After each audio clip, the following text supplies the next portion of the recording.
Hi everyone, I'm IGN's Alex Stedman, and we're talking all about Raised by Wolves today. We just started season 2, and we're looking at a different side of Kepler 22b, so we've got tons to cover. Joining me today are show creator Aaron Guzikowski, mother and father themselves, Amanda Collin and Abubakar Salim, and a new face in season 2, Peter Christofferson as Cleaver. Welcome everyone, thanks for joining us today. Thank you. Thanks. Yeah, Thank you. And we're going to start it right off with a fan question. DT Finnegan wants to know. Hey guys, love the show. We're just curious, just wanted to know, what was it like being a part of the creation and the production of such a different world, which still very much so represents a lot of things in today's world, but what was it like being a part of and creating and learning more about that world during the production of the first and now the second season? Thanks. Well, that's just it. I think we do try and look at it, like a Earth-like planet, in the sense that, there are a lot of different sides and environments and different looks. It's not like a mono planet where it's all kind of one environment. So we're going to the other side where things are very different. It's beautiful, it's abundant, there's lots to eat, but there's a lot more remnants of this old civilization. This is kind of our second zooming in experience on the planet of Kepler 22b. There's nothing but mystery after this. Yeah. It's like being a fan, really. You walk into these new sets created by so many talented people, and like walking into the new cargo space, for instance, was just like so crazy this time, with tanks and other androids and all these things coming live in front of you. That's really a magical experience when that happens the first time. How did you go about the creation of the tropical zone? It came in many stages. I think at first there was kind of the conception of what I wanted it to be, and this idea of this being sort of a Garden of Eden-esque type place. We had to kind of create stuff that didn't exist, but we're still kind of jumping off of this real place. These real environments that we had found in South Africa. And then it was just a process. I think of really trying to figure out what worked and what didn't on film, and what we could afford to do, and we were very surprised because it was so challenging. I think it was an ambitious environment to try and create. And on that note, were you inspired by any other societies or cultures when you were making this new atheist society? Yeah, I think there are aspects that come out of all sorts of different incarnations of societies here on Earth, and I think, but also there's also this new kind of component where the atheists are trying to solve for a lot of issues that have plagued humanity, and one of those solutions is having this supercomputer basically make all of the really big decisions, this incorruptible machine that can only make decisions that benefit the entire collective of human beings. So that is something that we haven't really seen before. But as we'll find out, that it's problematic and ironic, given the fact that they're atheists, and this is a fairly godlike machine. Yeah, that's exactly right. And we actually have, Peter, you're playing a new face. You are Cleaver. And he seems to have something of an uneasy relationship with the Trust. So I have to ask, how much does he trust the Trust? Well, I don't think that it's uneasy, because I think that there's a very special relation between them, since he's been with the Trust since it was created back on Earth. And it's almost like family. You could consider it being like a father or even a child between them. And so his trust with the Trust is so big that he doesn't even want it to change. The kind of prophecy there is with the Trust is that it's going to pass the baton when a certain person shows up that's got the ability to take charge. And a lot of the people in the collective is really being eager for this to happen, but not for Cleaver. I think he'd be happy just to let the Trust be in charge forever. actually. I'm glad we have both Amanda and Abu here today because mother and father's relationship is, put simply, a little messy these days. So do you guys think that they're going to be able to get through their issues that they had in season 1 and now season 2 and, still be able to stay together? Never. I don't think so at all. I think actually we both hate each other, both in character and out of character. So I don't think that's going to happen. And that's Abu, and all I'm hoping for is a kiss. So we'll leave it up to Aaron to decide which direction. Yes. We want to go with it. But on a serious level, though, I do think that there is something really interesting about two androids, two computers, where their relationship isn't perfect. I think there's something really fascinating about exploring that element of it, because it is, even though it's very human, these two beings aren't. And I think there is, I think this clash and this tension between us both is again so beautiful to explore, and something that I think as you go later on in the season, you realize actually it develops and evolves in itself without spoiling too much. But yeah, I think it's one of those things where definitely their relationship is developing as they're learning not only about each other but also about themselves as they go along, which is really cool to play. Yeah, absolutely. And Amanda and Abu, you guys kind of have an interesting struggle as actors, having to portray this wide emotional journey while still kind of keeping a robotic restraint because they are still androids at the end of the day. So how do you approach portraying that? From a psychological point of view, I think a lot about it as season 1 was very much my teens, going back to my teens, and all emotions were very available and new and exciting. And then I think season 2 is more like the 20s. You think you know a lot and you try to play the game that's being played in a society, and you place your trust in authority, which is interesting. And then I can't wait to see what the 30s bring. I'm in them now, so we'll see if Aaron and I are in sync. In season 1, me and Amanda had a lot of chance to play, and we had a lot of chance to really explore what these characters were. I think, really helped a lot in regards to finding the cadence and the musicality of these characters, which really helped. I mean, I kept referencing a video game, Detroit Become Human, because that explores sort of AI and that sort of space really really fascinating me in regards to kind of comparing it to both mother and father and that kind of relationship. So yeah, we pulled a lot, but we also had that room to play, even from the script, in order to find what this AI was, who these characters were, and the gift is that we do have space and time to keep evolving, which is really, really cool throughout the time as we go along and through the new experiences that we experience. So yeah, it's that whole thing of like what Amanda said, like I wonder what's next going to happen and how we're going to evolve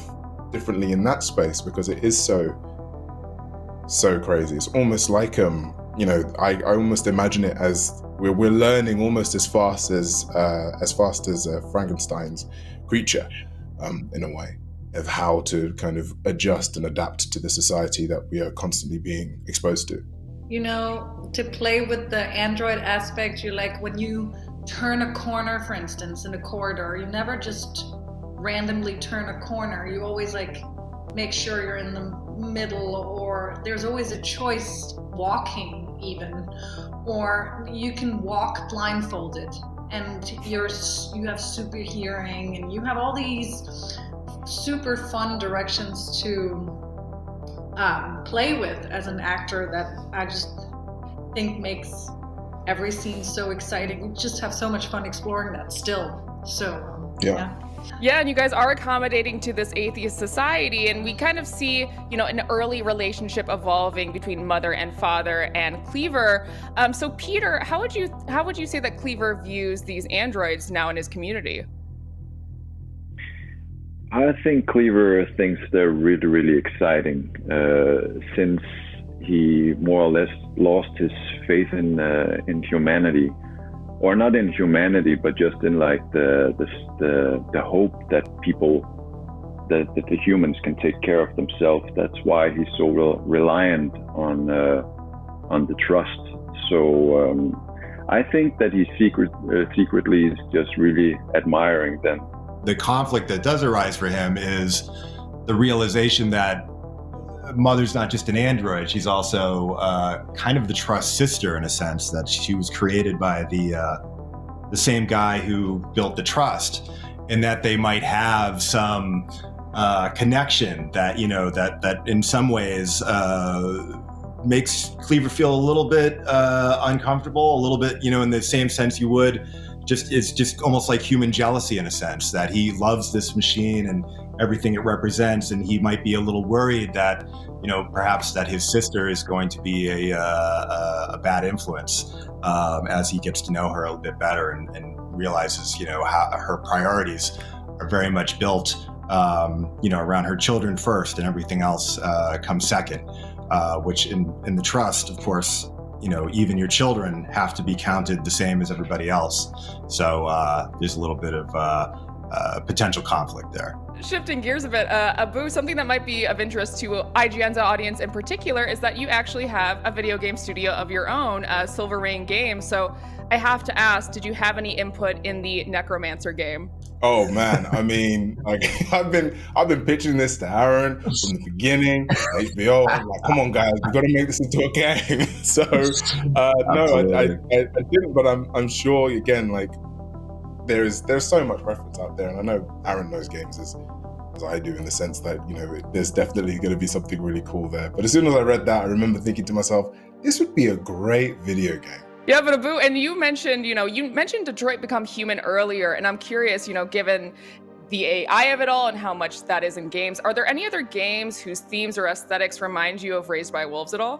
When I look at games like, for example, like Mass Effect, you know, touching upon that, again, that sense of like this sci-fi sort of world, and I'm not even just saying it's because it's sci-fi, because it deals with especially that kind of relationship between AI, especially in the first game when it comes to, like, again, sorry guys, I'm going to completely nerd out on this, between the Geth and sort of the way that the rest of the other species kind of interact with the Geth.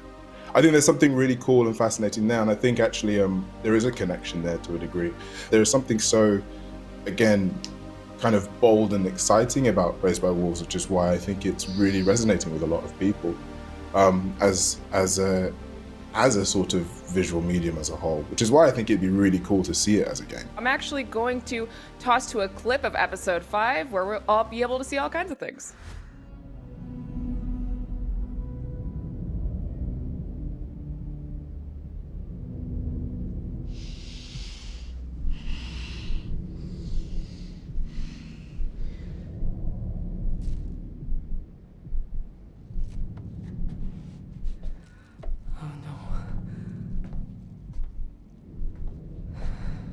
Allsvere?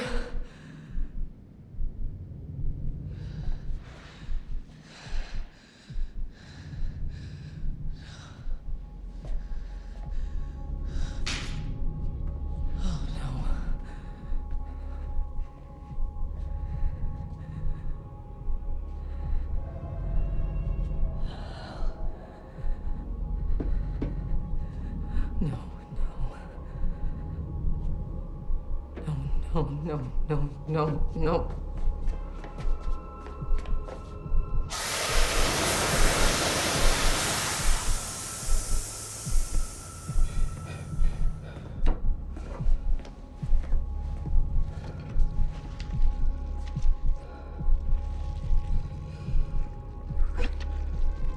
Got you, little fucker.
No, no, no. Don't go.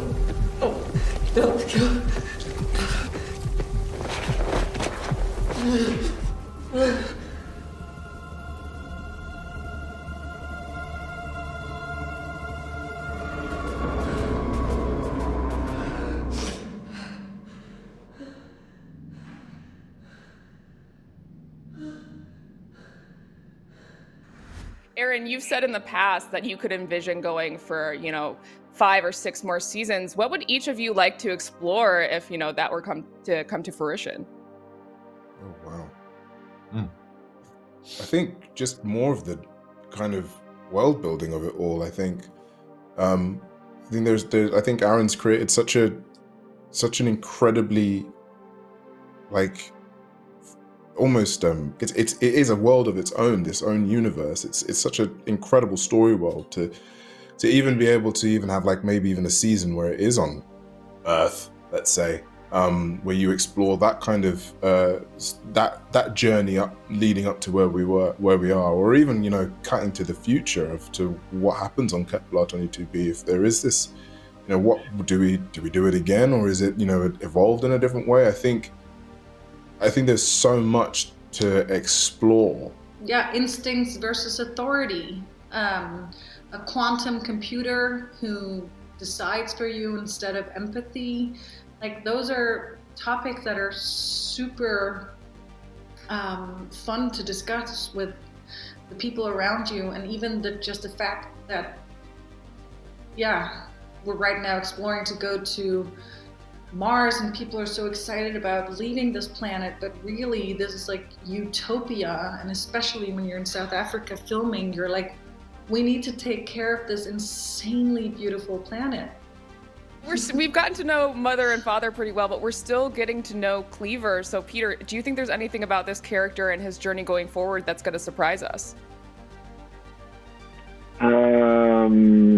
Well, just the view he's got upon he's so reliant on the supercomputer, on the trust, and if that changes, what is he gonna be like?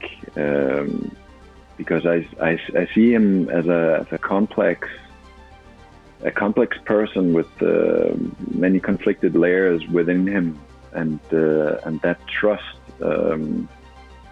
It's going to be interesting to see what he's like, if that's going to change. And he looks so, in my eyes, so old school with his glasses and his facial tattoo. Well, that's a joke, but still, there's something really human within him that I'm looking forward to exploring even more. Absolutely. Well, I can't wait to see it all play out in season 2 as it continues to go on. So thank you all, Aaron, Amanda, Abu, and Peter, for joining us today. And I can't wait to see it all play out. Thank you. Awesome. Yeah. Thank you. Thanks.